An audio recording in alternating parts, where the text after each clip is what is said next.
it is time for another Meet the Owner, and a really fascinating one. I'm here today with Garth and Pam, and they own a beautiful Fleming 55. Good morning, Garth and Pam. Morning, Nick. Now, there's a couple of things I'm interested in. The first is to have a little look around the boat with you and look at the things that you like and see what it's all about. But the second is, I know we spoke earlier and you've got quite an interesting history of boating and what you've done with this boat, because you really use this, don't you? Yeah, that was the purpose of buying this style of boat, was to actually go places. So Yeah. that's what we've done. Fantastic, fantastic. So could we have a little look around with you first, perhaps through the interior and then around the deck, and then we'll sit down and we'll have a chat, because I'm really keen to hear about your adventures with this one. So what year is she, first of all? This is 2008. Okay. And I think it's probably fair to say that she's had a couple of refreshes since she was originally delivered. Yeah. And we did the last one, which was earlier this year, where we had new carpets and upholstery put in there. But all the woodwork and the headlinings are exactly the same as they were when new, and they're all, you know, perfectly serviceable and really, really good. So all the fittings as well have been here since the start. So this is the saloon. It's got a very clever little cantilevering table which folds up and becomes a dining table, which is, in the past we had a boat which only had a dining table. So when you were watching the TV, which on this boat is here, you would have to effectively be watching it from your dining table. Yeah. By having it lowered down here, it's a much more sociable space, and that means you can have, you know, coffee or drinks or whatever it is, much more relaxing. So we actually use it in that position most of the time. It's interesting that you say that, because I have been on a couple of boats where I think there's one in particular I went on a little while ago, and it was a sports cruiser, and there was almost nowhere that you could sit where you weren't sat up to a dining table. There was one in the cockpit, there's one in the saloon, and I thought, you know, I can't believe that the guys who designed this go home, have their dinner, and then sit up to the dining table and watch telly.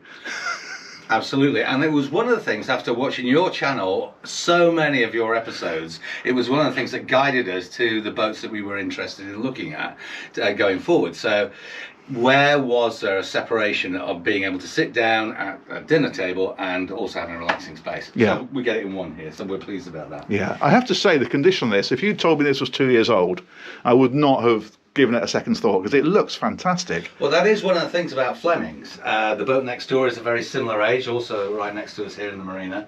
And 2 doors down, there's another boat which is almost spanking new. And this is, what did we say, 15 years, 16 years nearly old now.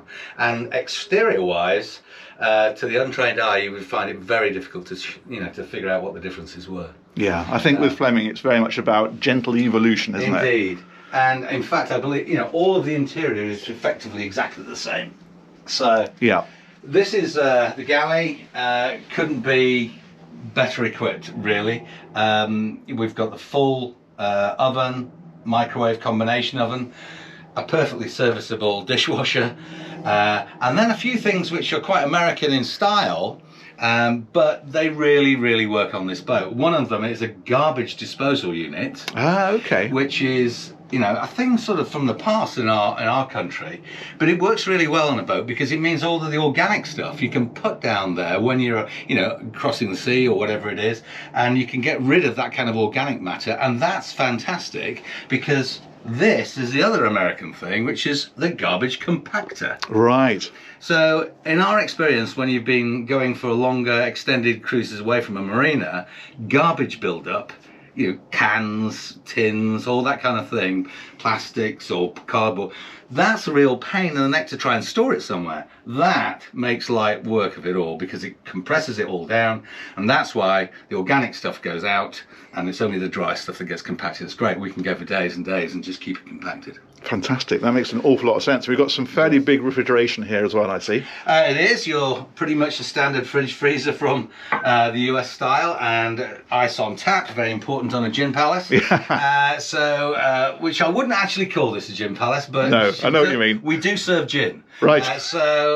Then you've got a perfectly serviceable, great big normal size fridge for a decent family house. So, as I say, you can keep most of your storage there. There's a huge amount of storage around underneath the chair steps, and built into the sides here and all around underneath these the sofas. So really, you don't really want for any space. I think the key thing is having it small and compact, so you can put things into the little nooks and crannies. Great big suitcases, that's more difficult, but there is a lazarette for that, which you can show later. Awesome. Can we have a look at the lower deck next? Sure. Brilliant. So down here, there are, first of all, we have, on the starboard side here, we have a twin. Okay. Or it should be, really, it's a bunk room. So yeah. That's a slight, you know, you've got a single bed, which is one that we normally use, but this top bed, actually that's covered up at the moment. That's a mattress which is covered up in just a protective cover, and that top section slides out. Mm-hmm. The mattress folds down, and you can have another person up there as well. Okay, so when you're not using it, it effectively kind of folds away slightly. It folds away, so there's a little bit more wiggle room for the person that's occupying that cabin. Brilliant. And it works really well. Not a lot of storage in there, but sufficient for people who are just visiting. Yeah. On this side, we've got a particular layout which is not always seen on Fleming's, but what on this one, it was originally delivered with 4 bunks, 4 separate single bunks in this one. Okay. And at the because it was a stock boat and ordered standard, that's the way it came. Well, the first owners decided actually what they wanted was the double bed configuration, which is what you've got here. And so there is a double bed and a single pull-out bed, just like in the other cabin, which is above it, and that makes it a very flexible place for a couple, or even a couple with a child as well, so if necessary. That's how they came to be in this particular shape. Cool. Just before we go any further, if you're going to go anywhere for any length of time, domestic bliss can be held by your washing machine and tumble dryer, full size, work a treat, quite as anything, and externally vented as well. So they are absolutely superb pieces of kit. Brilliant. And Mila, I see. Indeed. well, yes, I am party to that joke. I've seen it all. Yeah, so here we go. This is the, if you like, the day heads. And in the day heads, we've got a full-size, full-height shower, and a very nice marble top and all the rest of it, which serves everyone well that's in here, and that's shared between these 2 cabins. And we use this, I mean, basically when you're on this boat, the owners will typically use the heads in their cabin, and then the guests will use this one. Yeah. But perfectly serviceable, and they work really well. There's a lot of tiny little details related to the boat, which makes you realise just how much thought went into the design of it. It's built in Taiwan, and things are built just in a beautifully traditional way, which is very easy to operate, very easy to fix if anything goes wrong, and just a real testament to the shipyard, actually. I think they're great. It's very much a boater's boat, I think, isn't it? That's the impression I get. It's not what you buy if you want a floating apartment, it's what you buy if you want a serious boat. Well, I think, you know, the way that you know that is the respect that you get of yachties. Yes. Right, so this is one of the few boats that you can go with a motor and no sails, where actually the yachtsman will come up to you and say, actually, that's a really nice boat. So and that has been a sort of a thing which has happened to us everywhere we go. There's been compliments about it from, you know, all sides of the boating community, and that's been really lovely to experience. Fantastic. So owner's cabin here, obviously. Yeah, this is the owner's cabin, and we have it arranged as you see. It can only be arranged this way, obviously, but this bed has got a power lift as well, so there's storage underneath, there's storage on each side, and of course we also have just behind me here the owner's ensuite, which is really lovely. Takes, you know, you've got a seat in there as well, so that if you're trying to take a shower when you're underway, it's actually quite a useful thing to have. That makes sense, yeah. So there are many little features as well, not least of which, if you notice the position of the loo, it's actually in a little cubicle where you can brace yourself. It's just little things like that. Yeah, it's not the sort of thing you think about necessarily. You only realise on the way what that's all about. So, yeah. So the here we have skylights, of course, for the ventilation, and you know it's these little things like that's full teak sliding sunscreens which go up. They're just little things. They've got also built-in mesh nettings as well for your flies, which are just a little bit too big for midges, but they're fine for mosquitoes. Yeah. So we'll come into that later. Fair enough. Yeah. So love it. So all of this was, we are reupholstered and recarpeted throughout here. We in fact took some new mattresses on while we did it as well. So yeah, so mainly a refresh on that side.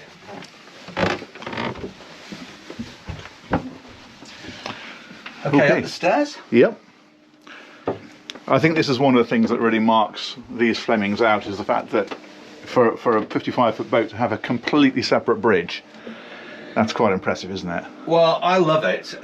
It's obviously a bit of a boys' toy area, and there are those. My background's in IT, so I'm perfectly at home with this. There are some folks who prefer more traditional dials and sort of analog type instrumentation, but this was done by the previous owners, and they did a very good job of this, where we have obviously all of the standard Raymarine state-of-the-art stuff, which has been put in there for navigation and so forth. But beyond that, there's also the engine and tank management systems, which are all displayed on these custom-built screens, where you can see different things from engine readouts, the tank readouts, which tell you exactly where all the tanks level, which, interestingly, there are 4 separate fuel tanks on this boat, black water and fresh water as well. There's a specification of the boat, just in case you needed to know a little bit more about it, or you want to tell one of your engineers or the mariner about the exact length and width. It's all there. There's a kind of readout that you get while you're underway. So that's a really handy piece of equipment. This chair I bought from the States earlier this year, because the other one was a little lower and a little bit more uncomfortable, and I thought if we're going to go long distances, this is going to be something which is of use. Definitely. And you've got some pretty serious screens here in the centre. Obviously Raymarine Axiom, I believe.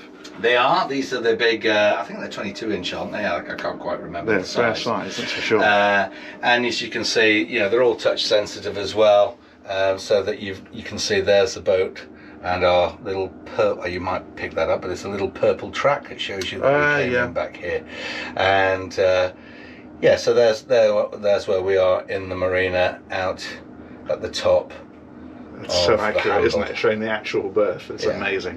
Yeah. Well, this one will also show the satellite overlays if you get confused about it. Okay. It's worth mentioning, just for people watching, there's a bit of flickering. It looks like that's purely the camera. They are absolutely rock steady in real life. Just when you see it through the camera, it always looks like it's flashing away. And we've got a pretty comprehensive camera system by the looks of it as well. Well, again, the previous owners installed 6 new cameras, and what they were quite keen to do is be able to see every part of the boat whilst piloting from this position. Right. And that it's quite important to do that if you've unless you've got, I mean, there are other steering positions that you can use, but it does mean if it's pelting down with rain, you've got a pretty good visibility. It also means if you've got kids and dogs and things, you can keep an eye on them too. But in addition to that, there's one which I typically have, which is shown most of the time when we're underway, which of course is the engine room. Yes. And here it is here, and this is shown here.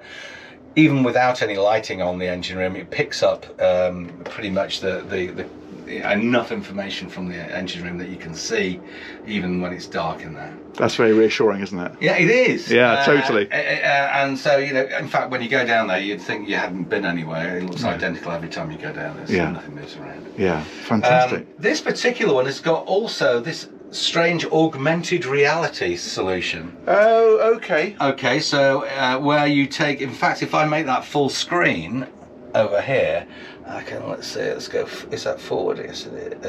Yes, it is. So we'll look at the forward pictures. And up here you can see all of the AIS information related to all of the boats that are in front of me. Yeah. Based on whether or not they've been switched on recently. So of course. That's actually quite useful. It picks up mooring navigational buoys and other ships as well. So brilliant. Quite a cute thing. Yeah, definitely. Fantastic. Yeah, so there you go, and it's a great place to work from. We have actually a bit of an anachronism here. This is a searchlight probably off a destroyer or something similar. And some of my the people that I work with would like me to remove it, but it absolutely came into its own on our journey earlier this year. So a really handy piece of kit which lights up the whole area, and you can control it from here. Fantastic. So And stabilizers?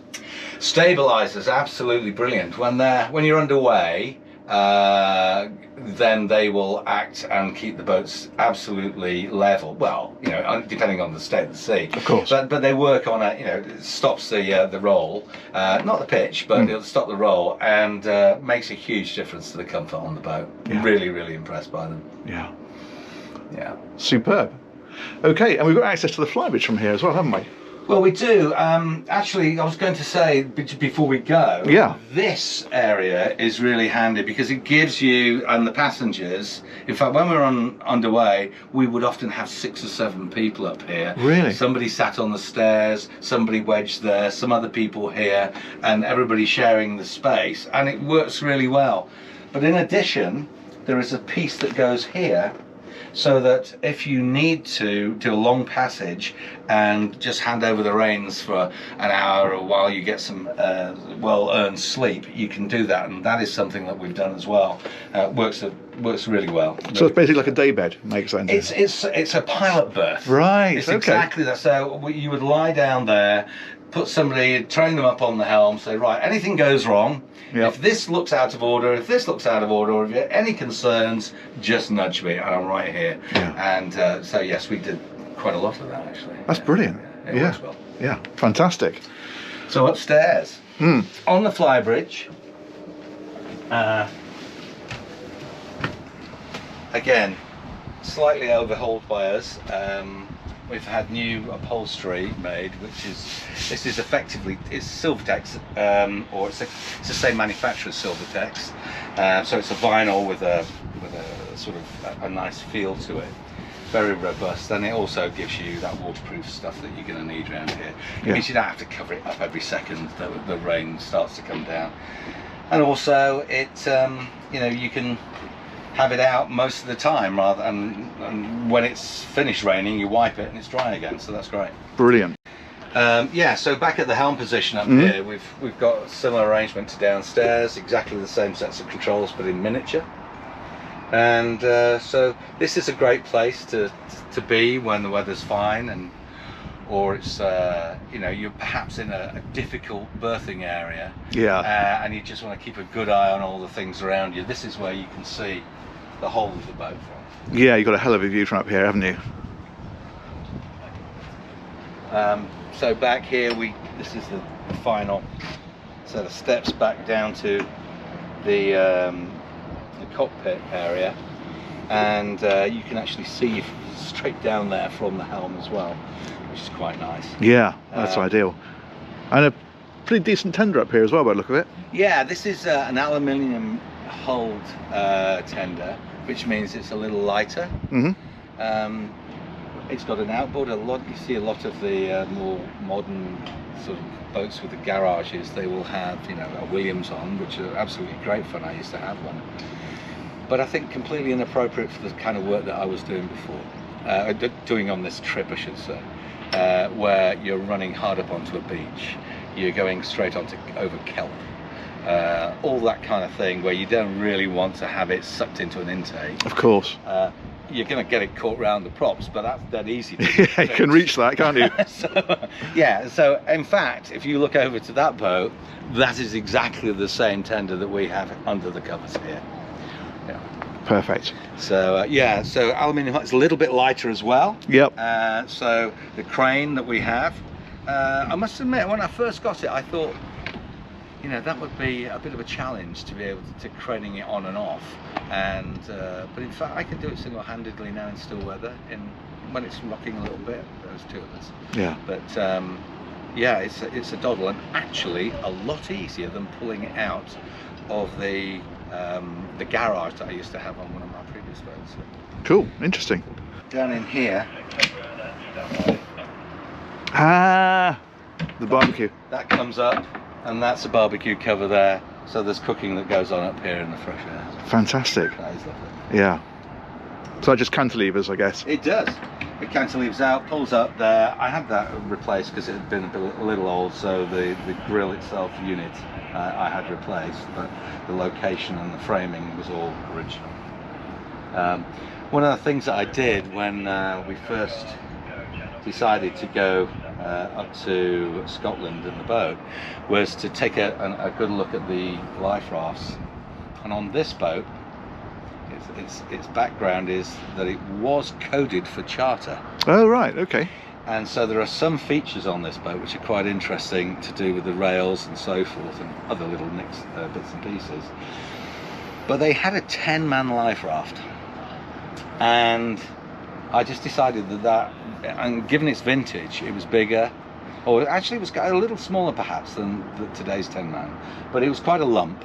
And I didn't really fancy the idea of having to throw a 10-man life raft when it's just me and Pam on the boat most of the time. Yeah. So actually I've fitted it with 2 life rafts now. We've got a 4-man here and a 6-man on the other side. Oh, okay. So no matter how many people we've got on board, and we'll never have more than 10 if we're going to need a life raft. So yeah, we're going to be in a position to choose whichever one it is.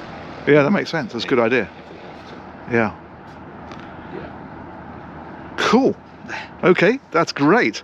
If we can maybe have a quick look around the front with you. Yeah. And then a look in the engines, and then I think it'd be great to have a little chat about the boating itself. Sure.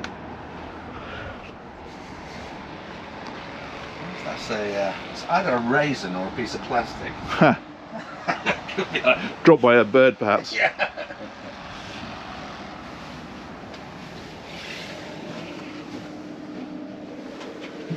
That is a raisin, so we'll do that.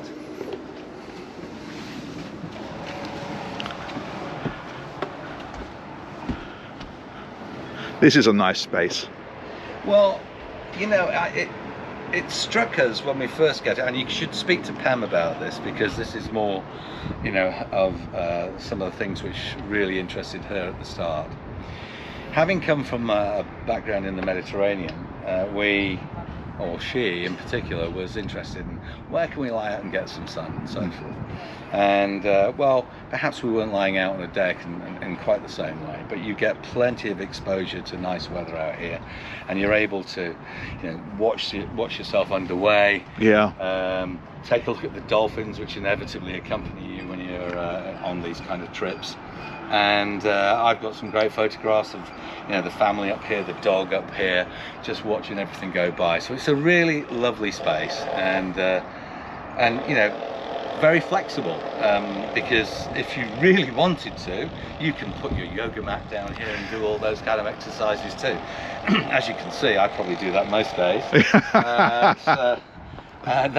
That's not really my thing, but I mean, you can definitely do it, and that of course works for sunbathing as well, if that's what you want to do. Yeah, it's a very useful space because it's an easy space to access. You don't feel like you're sort of teetering around the side decks to get to it, and it's nice and deep and bulwarked when you're here. Well, I think you've touched on a point there, with the bulwarks all on the side, the rails here, and of course this Portuguese bridge.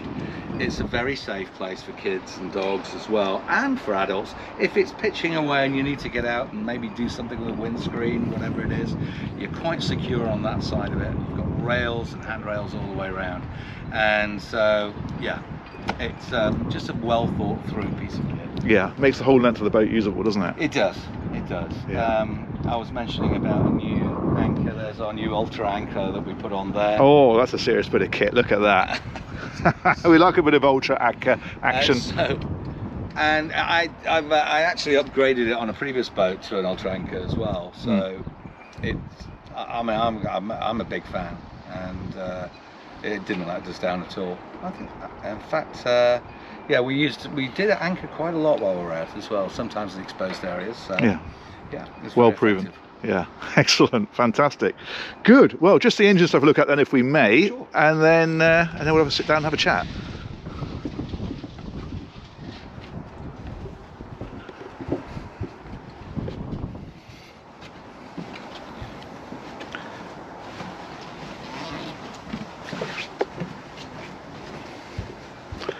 Ah, dive bottles. Just in case. Yeah. Now, these are actually held on by something I don't think I've seen anybody else, but they were selling these a few years ago, which I caught. Well, these are just suckers that they sort of think that they use for plate glass. Oh yes, of course. Right. So, and these are just held on, and it's brilliant because I can take these off and then take them, put them in the back of the car, just put them there, and it stops them rolling around again. So Yeah. that's really, really handy. Yeah, that's excellent.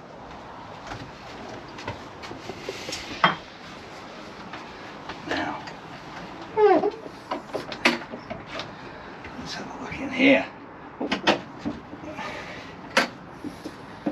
There, so it's actually got two opening hatches, and this little piece here comes out, Oh, that's sensible. so you can get full access to it without clunking yourself Yeah. if you really need to. So in the lazarette you've got, which is in this direction, you've actually got access from it here and here too, so there's different areas. If you really start to stack it up like we've done, Yeah. you can get into different areas. But here I've got a water maker fitted here, which was originally situated centrally in the lazarette, but it was taking up too much space. So we've moved it and repositioned the units in, which were sort of part and parcel of the whole setup, and it's given us a lot more space now. And we keep all kinds of gubbins down here which you can come and have a look at. A lot of access to electrical equipment as well. That's the saltwater filter for the water maker, and we've got two great big freshwater tanks on each side here.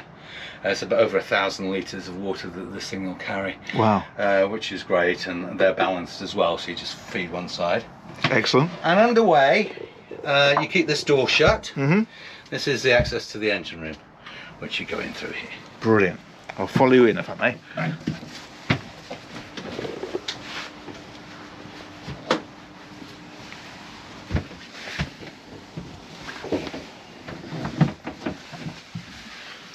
So we installed some new LED strip lights so that we've got some proper illumination in here. It is really bright in here, actually. Yeah. It's fantastic. It was a little dingy before, insofar as the old lights were just probably at the end of their life. So put these new LEDs in there and we can see everything that we need to see. These babies don't let you down, touch wood. Mm-hmm. So what have we got in here? Are these Cummins? These are Cummins. They're what they call the 8 points, the QSE 8.3s. So they develop about 500 horsepower each. Mm-hmm. And it means that we cruise at around about 8 knots and will consume about 16 to 20 litres an hour in total at 8 knots. That's pretty good. It is lovely. I mean, it opens up the ability to cruise for longer distances without absolutely, destroying your wallet. Yeah. But to be fair, it just gives you that extra confidence for the longer distances as well, if that's what you want to do. Interestingly, what the other things that we've got here are 2 generators. Yeah, that's unusual in this size boat. Yeah, and it's partly because I think there is quite an electrical load which would be put on the boat, and to get any more oomph you'd need a much bigger generator. So rather than have one large one, which would disrupt the weight characteristics, you've obviously got 2, and it means you can use one and save a little bit of juice while you're not using both of them. But with the air conditioning and the various other systems which are on board, you probably need access to this kind of power every so often. Not all the time, but every so often. Most of the time that we've run it, we've never needed to have more than one on, and that's.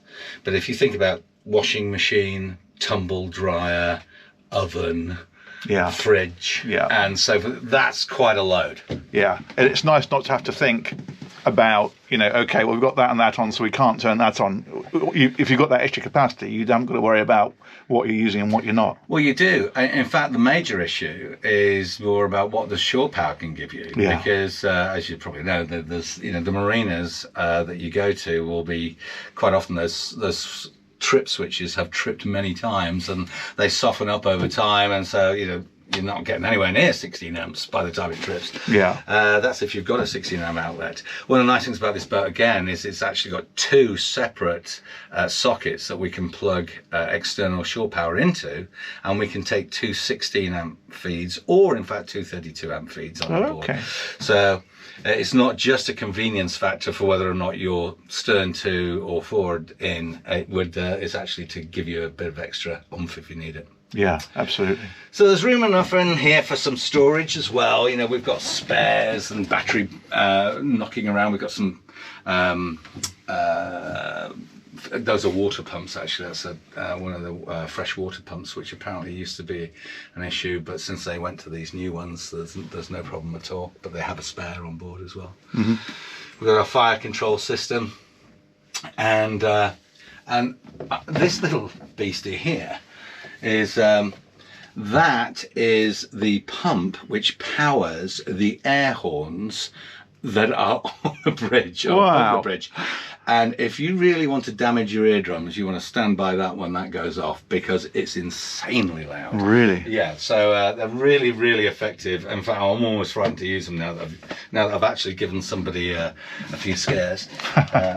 So that's all good. So here we go a little bit further forward. I'll probably have to get out of the way while you shoot this, but we've got the intakes for the cooling system for the engines on either side, which are right here and here. Okay, yep. And those circular things that you can see over there, those are the track stabilizers, which are external fins, and that's how you get access to those there. So they control the fins, which give you the balance when you're underway. Yeah, that makes sense. And behind me is a very interesting arrangement of fuel management, and this helps you figure which tank. There's one, here's another, and there's one over there and one over here. So it's which engine is taking from which tank, and you can configure it in any way you like.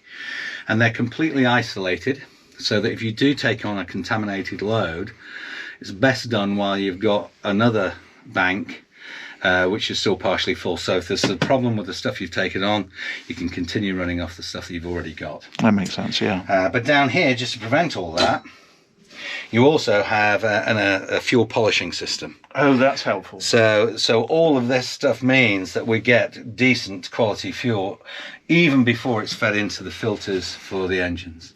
And if I remember rightly, that's like a centrifuge sort of system that spins the fuel at high speed, and then the centrifugal force pulls the impurities out of it. And that's right, and also water, which you can then drain off from underneath these things from periodically. Of course, yeah. Just leaves a drop of water under, which goes directly into the bilge and goes straight away.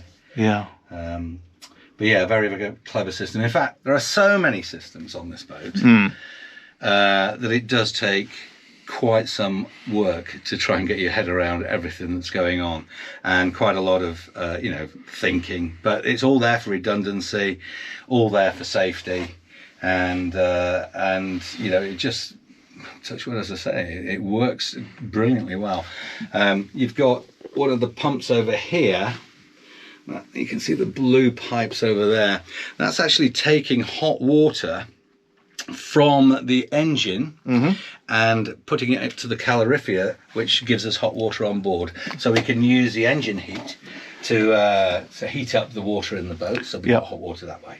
And that's what those are for. And these ones here, these tend to be the pipes that are going to be used by the heating system and passed around the boat too.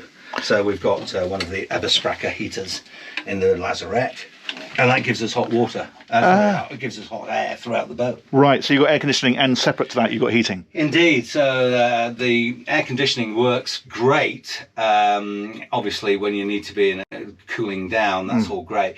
But from a heating perspective, whilst it works in pretty good down to about 5 to 6 degrees of anything externally, but once the water temperature gets really low, then it's not as efficient on its reverse cycle. Right. So consequently, it's much more effective and cheap to run it off a small diesel burning heating system that we've got back there, and that makes it all that much more effective. Once it gets going, it takes a little while to get going because obviously there's a lot of pipe work to get round and Of warm course, up. yeah. But once it's going, it's just lovely. Yeah. And of course, these little pipes here, well, these are standard heaters that you might see in a greenhouse, but we use these in the winter just to keep the this engine room above zero and to keep the moisture content low, etc. Yeah, so those are just straight off the 240 volt shore power. Yeah, that's running off shore power. Yeah. Just really low consumption, so that's really good. Fantastic. Yeah, if you need to get access to the any of the drives and so forth, this is again nice little sitting space that we use, but it's up here that you've got, and there you can see we've got access to the shafts and the various packing seals and so forth that we need to gain access to once in a blue moon. Yeah. You know, and it's mainly a service item. Brilliant. I think sometimes, you know, and it's something that always is the one downside of Aquaholic and YouTube and that sort of thing is the fact that I show people around boats, and it's very hard sometimes to understand the quality and the redundancy and the things that go into the more expensive boats. And I understand it completely, but it frustrates me sometimes. People say, "Oh, well, you could buy an XYZ that's 10 foot longer for the same price. That's much too much money." And I'm thinking, yeah, but you get what you pay for. And when you look at a boat like this and you get behind the scenes, you understand a bit more, I think, why expensive boats are expensive. You're not paying for a name, you're paying for a build quality. That's absolutely right. This isn't a fashion item. This is a decent piece of kit. I mean, you take a look at this. You see this? We can take these engines out. Try doing that with some of the other boats. Yeah. If there's an issue, all of this can be lifted and taken out. So the engines and all this stuff can be easily removed without destroying your boat. And I quite like that. I mean, even down to, if I showed you something here, this is a... If you were worried about the accuracy of your fuel gauges and how much fuel do you have, well, you take a little look at this gauge here, this tube. It shows you visually how much fuel you've got in this particular tank. But what it doesn't show you is how much you've used. So if that was the last time that you filled it up and it looks like it's filled up to the top, I can now move this lever and you'll watch that and it will drop. So that now tells me, actually, there's my true fuel reading, and that's how much I've used in the trip since I last fueled. Wow. Yeah. And all of the tanks have the same thing, and it just gives you that extra peace of mind. The calibration that you've got on your instrument panel is actually giving you a decent reading. Yeah. Brilliant. That is fantastic. Well, I think that's been very thorough. Thank you very much. I think we should possibly go and join Pam now. Okay. And he's probably going to be lonely up there and have a chat about your boating history and what you've done with this. I think it'll be most interesting. There's that little camera. Oh, yes. There we go. Put it up there. Brilliant.